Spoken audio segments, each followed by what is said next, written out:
The illusion of eternal Rome was not supposed to fall. For centuries, the Roman Empire stood as the ultimate symbol of power, order, and permanence. Its roads stretched across continents. Its armies crushed kingdoms. Its laws shaped civilizations. To the people living within its borders, Rome was not just a state, it was the world itself. Many Romans genuinely believed their empire would last forever, and yet it didn't. The collapse of Rome was not a single moment. There was no dramatic final battle where the empire simply vanished overnight. Instead, Rome's fall was slow, painful, and deeply complex, a long unraveling that took generations to fully unfold. To understand Rome's greatest collapse, we must first understand how powerful it truly was. The empire at its peak, at its height in the 2nd century AD, under Emperor Trajan, the Roman Empire controlled territory from Britain to the Middle East, from the Rhine River to North Africa. Over 65 million people lived under Roman rule, nearly a quarter of the world's population at the time. Rome had everything: the most professional army in the world, advanced engineering and infrastructure, stable currency, and trade networks. Centralized administration and law, Roman roads allowed legions to move faster than any enemy. Aqueducts carried fresh water into cities. Massive grain shipments from Egypt fed Rome's population of over 1 million, an unheard-of number in the ancient world. To outsiders, Rome seemed unstoppable. But beneath this golden surface, cracks were already forming. Power built on expansion, Rome's strength came from conquest. War fueled its economy. New territories meant new taxes, slaves, and resources. As long as Rome expanded, the system worked. But expansion has limits. By the late 2nd century, Rome had reached its natural borders. Beyond them lay deserts, dense forests, and powerful enemies that were costly to defeat. Without constant conquest, Rome's economy began to strain. The empire had been designed to grow, not to stand still.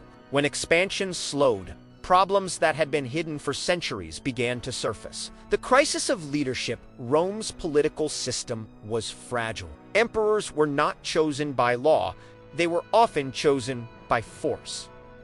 The army, not the Senate, decided who ruled. This made power unstable and dangerous. Between 235 and 284 AD, Rome entered what historians call the crisis of the 3rd century. In just 50 years, over 20 emperors ruled Rome. Most were assassinated. Civil wars became constant. Entire provinces broke away. Generals fought generals. Armies fought each other instead of Rome's enemies. Loyalty shifted overnight. The empire was bleeding itself from the inside. An empire divided against itself. As emperors rose and fell, the Roman army became politicized. Soldiers were no longer defenders of the empire. They were if an emperor failed to pay his troops, they would simply kill him and replace him.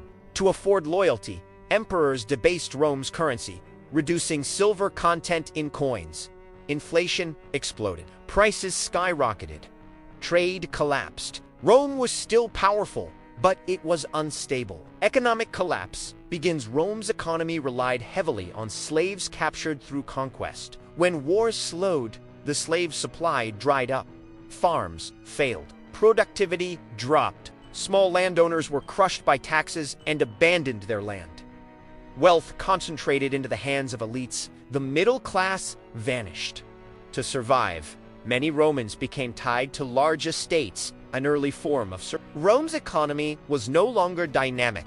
It was rigid, unequal, and fragile. The cost of defending everything. Rome's borders stretched over 9,000 kilometers. Defending them required enormous resources. Legions were stationed permanently along frontiers. Forts, walls, and garrisons drained the treasury. Enemies learned Rome's weaknesses. Germanic tribes tested borders repeatedly. Persians attacked from the east. Each war cost more than the last. Rome was still feared, but it was no longer unbeatable. The psychological shift. Perhaps the most dangerous change was not military or economic, it was psychological. Earlier Romans believed in sacrifice for the state. Discipline, duty, and honor defined Roman identity. By the late Empire, loyalty had shifted. Soldiers served for pay, not patriotism. Elites avoided public service. Citizens felt disconnected from the state. Rome still existed, but belief in Rome was fading, a giant losing its balance by the end of the 3rd century. The Roman Empire was still massive, wealthy, and powerful, but it was also politically unstable, economically strained, militarily overstretched, socially divided. Rome had not fallen yet, but it was no longer invincible, and the forces gathering at its borders and within its own heart were preparing to push the empire beyond its limits. Barbarians at the gates. When Rome lost control for centuries, Rome called the people beyond its borders barbarians. They were seen as disorganized, uncivilized, and inferior tribes that could never threaten the might of the Roman Empire. Rome had defeated them before, absorbed them, and used them as soldiers, laborers, and allies. But by the late 4th century, something had changed. The barbarians were no longer just raiding Rome's borders.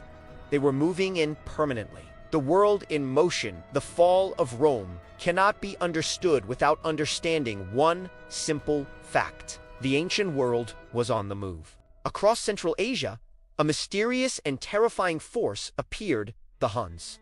Master horsemen, brutal warriors, and masters of psychological terror, the Huns swept westward like a storm. As they advanced, they pushed entire populations ahead of them. Germanic tribes, Goths, Vandals, Franks, and others were suddenly fleeing for survival, and there was only one place to go: Rome. Refugees turned enemies in 376 AD. Tens of thousands of Goths arrived at the Danube River, begging Roman authorities for permission to enter the empire. They were starving, desperate, and terrified of the Huns. Rome agreed, but Rome failed them.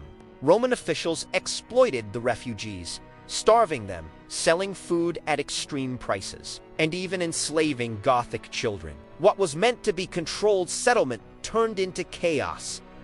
Desperation turned into anger. Anger turned into rebellion. The battle that changed everything in 378 AD, Emperor Valens marched against the Goths near the city of Adorium. It was a catastrophic mistake. Roman intelligence failed. Reinforcements were ignored. Arrogance replaced caution. The result was one of the worst military defeats in Roman history. The Roman army was annihilated. Emperor Valens was killed on the battlefield. 2/3 of Rome's eastern field army was destroyed for the first time in centuries. A Roman emperor had fallen in open battle against a barbarian force. Rome was no longer invincible. A dangerous precedent after Adrianople. Rome made a critical decision. Instead of destroying the Goths, Rome settled them inside the empire as semi-independent allies known as foederati. They were allowed to keep their own leaders, laws, and armies in exchange for military service. This was a gamble.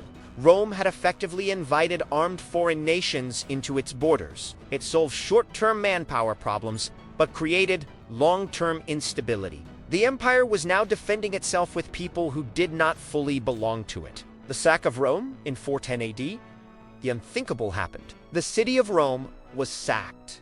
The leader responsible was Alaric, king of the Visigoths. Once an ally of Rome, now its enemy. For 3 days, Rome was looted. Temples were desecrated. Homes were burned. The Eternal City was violated for the first time in nearly 800 years. The psychological shock was immense. Rome was not just a city, it was a symbol of order itself. Its sack sent waves of fear across the entire empire. If Rome could fall, then anything could. A hollow power by this point. The Western Roman Empire was barely holding together. Emperors ruled in name only. Real power rested with generals, many of whom were of barbarian origin themselves. The Roman army was increasingly made up of non-Roman soldiers. Goths, Vandals, Franks, Huns. They fought for pay, not loyalty. Rome no longer commanded obedience. It negotiated survival. Economic ruin accelerates as invasions intensified. Trade routes collapsed. Cities shrank. tax revenue vanished. Rome responded the only way it knew how, by raising taxes. But the burden fell on those least able to pay. Farmers abandoned land, cities depopulated, roads and aqueducts fell into disrepair. The empire's economic heart was failing. The Vandals strike the final blow in 455 AD. Another disaster struck. The Vandals, led by King Genseric, sailed from North Africa and attacked Rome by sea. This time, the city was plundered even more thoroughly. Statues, treasures, gold, everything movable was taken. The word vandalism would later be born from this act. Rome survived the sack, but barely. The West versus the East. While the Western Roman Empire collapsed into chaos, the Eastern Roman Empire, later known as the Byzantine Empire, survived. Why? Stronger economy, better defenses, more stable leadership, wealthier cities. The East adapted. The West did not. Rome was now split, and the western half was losing. The empire that couldn't defend itself by the mid-5th century. The Western Roman Empire no longer controlled its own territory. Barbarian kings ruled Roman lands. Roman emperors were puppets. Roman laws existed, but were The empire still existed on paper, but in reality, it was already gone. Death from within, corruption, decay, and the loss of Roman identity empires are rarely destroyed from the outside. More often, they rot from within. By the 4th and 5th centuries, the Roman Empire was still standing, its borders marked on maps, its emperors crowned, its laws written in stone. But the spirit that once held Rome together was fading. Rome was collapsing not just because of enemies, but because Romans themselves no longer believed in Rome. A government drowning in corruption. The Roman state had become bloated and inefficient. Offices were bought, not earned. Bribes were common. Officials enriched themselves while provinces suffered. Tax collectors squeezed the poor while elites escaped responsibility. Public service, once seen as an honor, became a burden to avoid. Instead of protecting citizens, the state exploited them. Trust between the people and the government collapsed, and with it, loyalty. The crushing weight of taxes to fund armies, bureaucracy, and imperial luxury. Taxes were raised again and again. Small farmers, the backbone of Rome, were hit hardest. Unable to pay, many abandoned their land and fled to large estates owned by wealthy elite. In exchange for protection, they surrendered their freedom. Rome was slowly sliding toward a feudal system. The independent Roman citizen was disappearing. Cities in decline. Roman civilization was built on cities. They were centers of trade, culture, administration, and identity. But as the economy collapsed and invasions increased, cities began to shrink. Public baths closed. Markets emptied. Forums fell silent. Magnificent buildings became ruins, while people returned to rural survival. Urban life, once the pride of Rome, was dying. The army without Rome. The Roman army had once been a brotherhood of disciplined citizens. Now it was something else entirely. As fewer Romans volunteered to serve, the army filled its ranks with foreign mercenaries. Loyalty shifted from empire to paycheck. Generals, not emperors, commanded real power. Some generals ruled behind the scenes. Others crowned and killed emperors at will.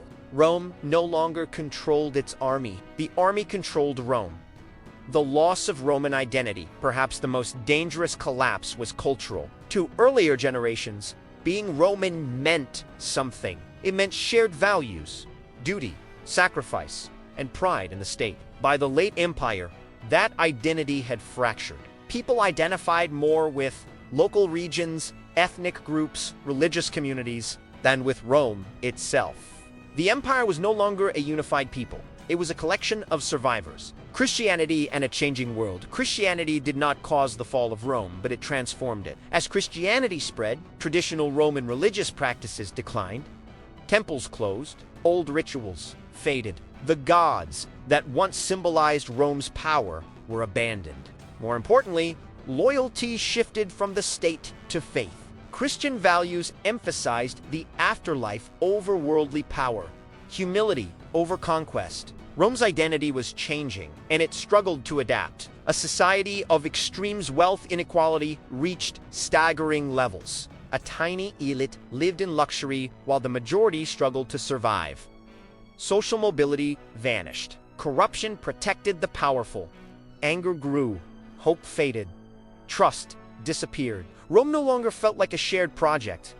It felt like a prison. Law without enforcement. Roman law was once its greatest strength, but laws mean nothing without enforcement. As corruption spread and authority weakened, laws were ignored. Local strongmen replaced courts. Justice became arbitrary. Order, Rome's greatest gift to the world, was breaking down. The people stopped caring. The final stage of decline is not chaos. It is apathy. When invaders came, many Romans did not resist. Some welcomed them, believing barbarian rule might be no worse than imperial neglect. Rome was no longer worth dying for. The empire still existed in name, but not in hearts. A civilization on life support. By the mid-5th century, Rome was exhausted, financially bankrupt, militarily dependent, culturally divided. It could still react, but it could no longer recover. The collapse was inevitable. All that remained was the final moment. The fall of Rome and the world it left behind in the year 476 AD. Something extraordinary happened, or perhaps nothing happened at all. There was no great battle, no burning of the city, no heroic last stand. The Western Roman Empire simply ended. The last emperor, the final emperor of the Western Roman Empire, was a boy. His name was Romulus Augustulus, a name heavy with symbolism. Romulus, the legendary founder of Rome, Augustus, its first emperor. But this Romulus had no power. Real control lay in the hands of a Germanic general named Odo, commander of barbarian troops serving Rome. In 476 AD, Odoacer removed Romulus from the throne. The boy was not killed. He was not imprisoned. He was quietly sent away. And with that quiet act, the Western Roman Empire was over. No one resisted. No one protested. No one tried to restore it.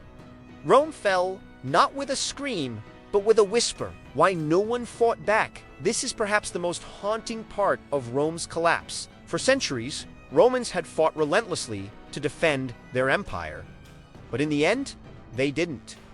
Why? Because Rome had already died long before 476 AD. The empire had lost the loyalty of its people, the respect of its army, the trust of its citizens. By the time the crown was removed, there was nothing left to defend. A world transformed overnight. The fall of Rome did not mean instant destruction, but it changed everything. Roman administration vanished. Roads fell into disrepair. Trade networks collapsed. Cities shrank or disappeared entirely. Western Europe fragmented into small kingdoms ruled by former Roman enemies. Literacy declined. Urban life faded. Central authority vanished. The ancient world was over. Europe entered what would later be called the Dark Ages. Rome did not disappear everywhere while the West collapsed. The Eastern Roman Empire survived. Centered in Constantinople, the East, known today as the Byzantine Empire, preserved Roman law, culture, and administration for another 1,000 years. Roman ideas did not die. They moved. Rome's true legacy. Rome did not fall in vain. Its legacy shaped the world that followed. Roman law became the foundation of modern legal systems.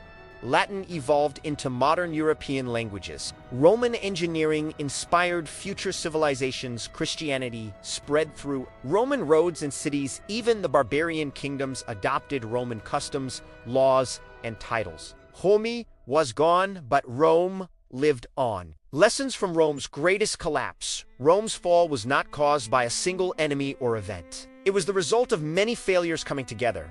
Political instability, economic inequality, corruption, overextension, loss of shared identity, dependence on outsiders, apathy among citizens. Rome teaches us a brutal truth. No civilization collapses suddenly. It collapses slowly, and then all at once. A warning for every civilization Rome believed it was eternal. So do many civilizations today. But Rome shows us that power means nothing without unity. Wealth means nothing without fairness. Armies mean nothing without loyalty. And states mean nothing without belief. The greatest danger is not invasion. It is indifference. The end. That was also a beginning. For 76 AD was not just an ending. It was a beginning. From Rome's ashes rose medieval Europe. From its ruins emerged new cultures. From its laws came modern nations. Rome fell, but the world it created endured. And that may be Rome's greatest achievement of all. Final words, Rome did not collapse because it was weak. It collapsed because it forgot what made it strong. And that lesson still echoes today.